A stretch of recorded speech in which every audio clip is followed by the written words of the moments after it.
ప్రేక్షకులకి ఆ లలితాంబిక అమ్మవారి యొక్క అనుగ్రహం పరిపూర్ణంగా కలగాలని మనస్ఫూర్తిగా కోరుకుంటూ మనం ఈరోజు చెప్పుకోబోయేటువంటి టాపిక్ ఏదైతే ఉందో అది దక్షిణాయనము. మనకి కర్కాటక రాశిలోకి సూర్యభగవానుడు ప్రవేశించినప్పటి నుంచి ధనస్సు రాశి ఎండింగ్ వరకు ఈ దక్షిణాయనం అంటే 6 నెలల పాటు ఉంటుంది. అంటే కర్కాటకము, సింహము, కన్య, తుల, వృశ్చికము, ధనస్సు రాశుల్లో సంచారాన్ని దక్షిణాయనం అంటారు. ఈ సమయంలో పితృదేవత ఆరాధన, దేవతా ఆరాధనతో పాటు పితృదేవత ఆరాధన ఎంత చేసుకుంటే అంత మంచిది. శాస్త్రంలో ఆ లలితాం అమ్మవారే దేవతలకి పితృదేవతలకు కూడా శక్తినిచ్చేది ఆవిడే. మనం దేవతల్ని పూజించడము, అర్చించడము, హోమాలు, యజ్ఞాలు చేయడం ద్వారా ఎలాంటి ఫలితాలు పొందుతామో పితృదేవతలకు కూడా చేయాలని మన శాస్త్రము. తద్వారా ఒక్కొక్క లగ్నం వారికి మీరు ఎటువంటి దానం ఇవ్వాలి, ఈ సమయంలో ఏ రకంగా చేసుకోవాలనేటువంటిది చెప్తాను. ఒక్కొక్క లగ్నం నుంచి మనం ఇప్పుడు మేషలగ్నము, మేషరాశి. మేషం వారు ఈ దక్షిణాయనంలో ఎటువంటి దానాది క్రియలు ఇస్తే మీ యొక్క పాపకర్మ తొలగడము, పితృదేవత అనుగ్రహం రావడము, దైవానుగ్రహము, పితృ అనుగ్రహం రావడం వేటి వల్ల జరుగుతుంది, ఏ దానాలు, ఏ గోసేవ ఏం చేస్తే జరుగుతుందనే చెప్తాను. ముఖ్యంగా మేషలగ్నం వారికి వీళ్ళకి ఇన్బిల్ట్గా ఉన్నటువంటి ఒక యోగం కానివ్వండి, ఒక డేంజర్ కానివ్వండి, దేంట్లో ఉంటుంది, ఎక్కడ ఉంటుంది అంటే ఒకటే గుర్తుపెట్టుకోండి. వీళ్ళకి అప్పుల ద్వారా ఇబ్బంది పడడం కానీ, యాక్సిడెంటల్ ప్రోన్స్ కానీ ఇన్బిల్ట్గా ఉంటాయి వీరికి. దీని నుంచి కాపాడేది ఎవరు? ఒకటి భగవత్ శక్తి, రెండవది పితృదేవతా శక్తి. మీరు గనక ముఖ్యంగా ఆదివారము కానీ, శనివారము కానీ, లేదా గురువారము, గుర్తుపెట్టుకోండి, ఆది, శని, గురు ఈ వారాలు, ఆదివారం నాడు పితృదేవతల కోసమని స్వయం పాకంతో పాటు గోధుమలు కూడా దానంగా ఇవ్వండి. మీకు ఖచ్చితంగా పితృదేవత అనుగ్రహం కలుగుతుంది. అలాగే గురువారం నాడు మీరు ఒకవేళ గురువారం ఇస్తున్నారు ఉదాహరణకి, ఆ రోజు శనగలు కూడా దానంగా ఇవ్వండి. దీనివల్ల ఏమవుతుందంటే పూర్వజన్మ పుణ్యం ఏదైతే ఉందో ఇలా ఇవ్వడం ద్వారా అది యాక్టివ్ అవుతుంది. ఇప్పుడు చాలా మట్టుకు ఏమవుతుందంటే మనకు పూర్వజన్మలో పుణ్యం ఉంటుంది కానీ బ్లాక్ అవుతుంది ఒక్కోసారి. అరే పూర్వజన్మలో చాలా పుణ్యం చేసాం, ఎందుకు బ్లాక్ అయిందంటే అది ఎక్కడో పుణ్యం ఓపెన్ అవ్వకుండా ఉండేటువంటి తత్వం ఉంటుంది. అందుకని శనగలు దానంగా ఇవ్వండి. అలా కాదండి మాకు అనేకమైనటువంటి రోగాలతో ఇబ్బంది పడుతున్నాము, నువ్వులు దానంగా ఇవ్వండి. ఇక్కడ ఏమిటంటే ఒక్కొక్క దానం ఒక్కో దానికి పనిచేస్తూ ఉంటుంది. ఎవరైనా సరే సర్వసాధారణంగా కూడా రోగాలతో ఇబ్బంది పడుతున్నాము, నువ్వులు దానంగా ఇవ్వవచ్చు. తెల్ల నువ్వులు ఇవ్వాలి, నల్ల నువ్వులు కాదు.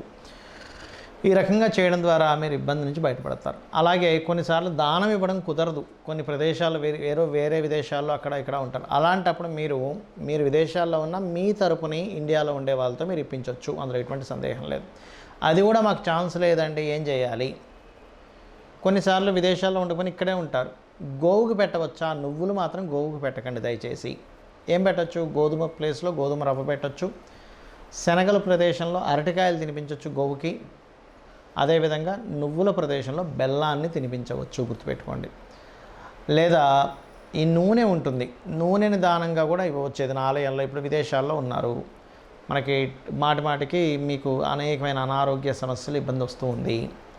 అలాంటప్పుడు ఏంటి, ఇవి ఇవ్వచ్చు. కానీ ఇందాక నేను మీకు ఒక పాయింట్ చెప్పాను, మేషలగ్నం వారికి యాక్సిడెంట్ ప్రోన్స్ ఎక్కువగా అవుతున్నాయండి, లేదా అప్పుల పాలు ఎక్కువ ఇబ్బంది పడుతున్నాము. ఎందుకంటే ఈ రెండు వీళ్ళని ఎక్కువగా పూర్వజన్మ కర్మ వీళ్ళని టార్గెట్ చేస్తూ ఇబ్బంది వస్తూ ఉంటుంది వీళ్ళకి. అలాంటప్పుడు ఏం చేయాలి అంటే వీరు ముఖ్యంగా ఎక్కువ అప్పుల బాధలు అవుతున్నటువంటి వారు ఈ యొక్క సమయంలో పెసలు దానంగా ఇవ్వాలి. పెసలు గ్రీన్ కలర్ వస్త్రము బుధవారం నాడు ఇవ్వాలి. మరియు మంగళ శనివారాలు కందులు మినుములు ఇవ్వాలి. ఇలా చేసినట్లయితే ఏమవుతుందంటే యాక్సిడెంట్ అనే కాదు, లైఫ్లో అప్ అండ్ డౌన్స్ ఉంటాయి కొంతమందికి. ఆ అప్ అండ్ డౌన్స్ అనేటువంటివి కూడా తగ్గుతాయి ఇలా చేయడం ద్వారా. అలాగే మరొక విషయం ఏంటంటే ఇక్కడ ఈ ఆరాధన చేసేటప్పుడు ముఖ్యంగా గుర్తుపెట్టుకోవాల్సిన సూర్య నమస్కారాలు, సూర్య భగవానుల్లో పితృదేవతలు ఉన్నారనే భావనతో చేయండి, అన్ని విధాలు బాగుంటుంది. చాలామందికి స్వయం పాకము ఇవ్వాలి అన్నప్పుడు స్వయం పాకం విషయంలో చాలా సందేహాలు ఉన్నాయి. ఏ వస్తువులు ఇవ్వాలి, ఏ వస్తువులు ఇవ్వకూడదు పితృదేవతల కోసము అనేటువంటిది ముఖ్యంగా గుర్తుపెట్టుకోండి. స్వయం పాకంలో ప్రధానంగా బియ్యాన్ని ఇస్తారు. ఆ బియ్యం కూడా మీరు తినేటువంటి దానికంటే కూడా మంచివే ఇవ్వండి, లేదా మీరు తినేటువంటి బియ్యం ఇవ్వచ్చు. అంతేగాని చాలామంది తెలియక ఏం చేస్తారంటే చౌకబారు బియ్యం ఇస్తారు. దానివల్ల తీసుకున్న వ్యక్తి కనుక ఇలాంటిది ఇచ్చారేంటి అనుకుంటే అది పుణ్యం రావడం పక్క పెడితే ఇంకా అది దోషంగా అవుతుంది. మీ దగ్గర లేవు, బాగా భేదవాళ్ళు, దట్ ఈస్ డిఫరెంట్ కేస్. మీరు అదే బియ్యం తింటున్నారు, అప్పుడు వేరండి, అదే ఇవ్వచ్చు, తప్పేం లేదు. మీరు తినేదే మీరు ఇవ్వచ్చు, తప్పేం కాదు. అలాగే రెండవది ఏంటంటే కూరగాయల విషయంలో కూడా రెండే రెండు కూరగాయలు ఇవ్వడం, అట్లా కాకుండా 1 కిలోనో 1/2 కిలోనో ఆ రకంగా ఇవ్వండి. తెలియక చాలామంది ఏంటంటే 2 బెండకాయలు, 1 వంకాయ, 1 మిరపకాయ అట్లా ఇస్తారు. దానివల్ల ఎటువంటి యూజు ఉండదు. కాబట్టి ఏంటంటే ఇవ్వండి. పొరపాటును కూడా ఉల్లిపాయలు ఇవ్వకూడదు స్వయం పాకంలో, గుర్తుపెట్టుకోండి. ఉల్లిపాయలు అస్సలు ఇవ్వకండి. 2 రకాల కూరగాయలు, తోటకూర, పప్పు, పెసరపప్పు, శనగపప్పు, లేకపోతే ఈ పప్పులు ఇవ్వచ్చు పర్టికులర్గా.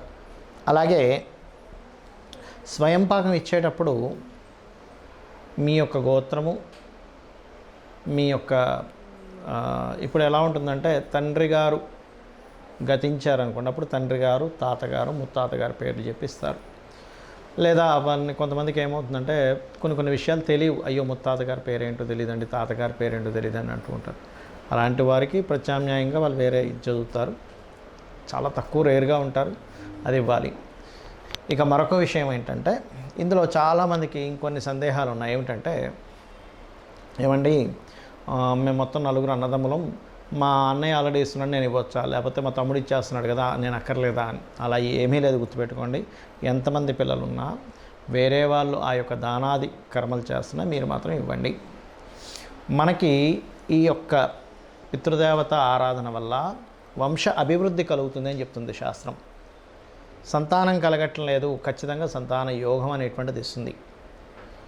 ఏమంటే అనవసరమైన రోగాలు మాకు ఇబ్బంది పడుతున్నారు అన్నప్పుడు రోగ సంబంధించినటువంటి విషయాలని ఈ పితృదేవత ఆరాధన అనేటువంటిది దీర్ఘ రోగాల నుంచి కూడా బయటపడేస్తుంది. లైఫ్లో అసలు ఎదుగుదల లేదండి. పితృదేవత ఆరాధన అద్భుతమైనటువంటి, ఎందుకంటే మనల్ని రక్షించుకుంటూ ఉంటారు వారు. కాబట్టి ఇది మర్చిపోకూడదని మన యొక్క సనాతన ధర్మంలోని, మన యొక్క శాస్త్రాల్లో ఉన్నటువంటి అంశం ఇది.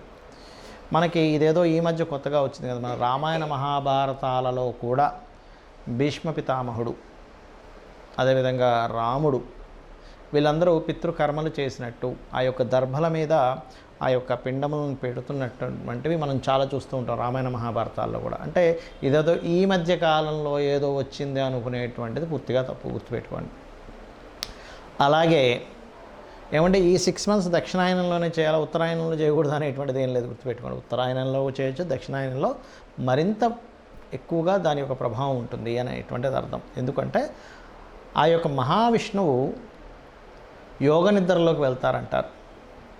ఈ యొక్క దక్షిణాయనంలో యోగ నిద్రలోకి మహావిష్ణువు వెళ్తున్నాడంటే దాని అర్థం ఏమిటంటే ఆయన ఏదో వెళ్తున్నాడని కాదు, మనము కూడా ఒక ధ్యాన సంబంధించినవి సాధనలు ఎక్కువగా చేయాలి. మహావిష్ణువు అంటే ఎవరో కాదు, మనలో ఉన్నటువంటి స్థితికారకుడే. మనం చేసే ప్రతి పనికి ఆయన నడిపించేవాడే, అంటే మనలో కూడా ఆయన యొక్క తత్వం ఉంది. కాబట్టి సాధనా కాలానికి ఈ దక్షిణాయనం గొప్పది, పితృదేవతలకి గొప్పది, ఏదైనా ఒక దీక్షల్లా తీసుకునేటువంటి వాటికి గొప్పది. ముఖ్యంగా వర్షాకాలం ప్రారంభం అవుతూ ఉంటుంది ఇక్కడి నుంచి, వర్షము, ఈ చలికాలాలు ఇవన్నీ. అంటే ఏమిటి, ఇలాంటి సమయాల్లో మీరు ఒకప్పుడు బయటికి వెళ్ళేవారు కాదు, ఎక్కువగా ఇంట్లోనే ఉండి సాధనలు చేసుకుంటూ ఉండేవారు.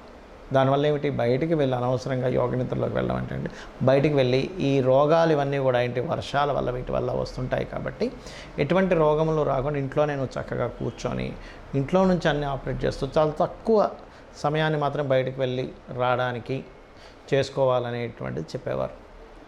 అదే రకంగా యోగాభ్యాసాలు కానివి ఇవన్నీ కూడా మనం దీని ద్వారానే మనం ఈ దక్షిణాయనంలో ఎక్కువగా చేస్తూ ఉంటాం. మరొక విషయం ఏంటంటే ఇక్కడ శాస్త్రాల్లో అన్నీ కూడా కేవలం దేవతారాధన వల్ల రావు. ఎందుకు అంటే నెగటివ్ పాజిటివ్ రెండూ ఉంటాయి, గుర్తుపెట్టుకోండి. మనం ఒక బల్బు వెలగాలన్నా నెగటివ్ అండ్ పాజిటివ్ రెండూ ఉంటాయి. ఆ రెండూ కనెక్ట్ అయితేనే బల్బు వెలుగుతుంది. అలాగే ఇక్కడ ఇప్పుడు పితృదేవతలు అంటే నెగటివ్ అని కాదు, బాగా అర్థం చేసుకోండి. ఇదొక ఎనర్జీ, ఇదొక ఎనర్జీ అనమాట. ఆ different types of energies connect అయితేనే మనిషి యొక్క జీవితం అందంగా అద్భుతంగా ఉంటుంది.